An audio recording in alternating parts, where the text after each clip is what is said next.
প্ৰকৃতিৰ সৈতে বিনন্দীয়া সময় উপভোগ কৰি সকলোৱে ভাল পায়। চাওঁতে চাওঁতে 2024 বৰ্ষটোৱে আমাৰ মাজৰ পৰা বিদায় মাগিবৰ উপক্ৰম হ'লহি।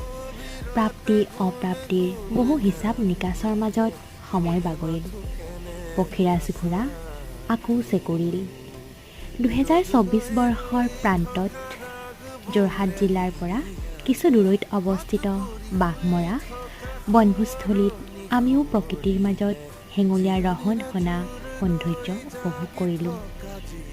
বালিচৰত লাগি ৰোৱা সেই বালিঘৰবোৰ, হেঙুলীয়া বেলিটিৰ আচল শোৱাই পৰা নদীখন, নৈপৰীয়া বতাহজাকে সকলোকে জোকাই গ'ল। নাৱৰীয়াৰ ভাটিয়লি ৰাগত নাওবোৰ উজাই আহিল।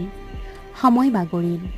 আকৌ নতুন প্ৰভাত হোৱাৰ পথেৰে আগুৱাই গ'ল আমাৰ এৰি অহা দিনৰ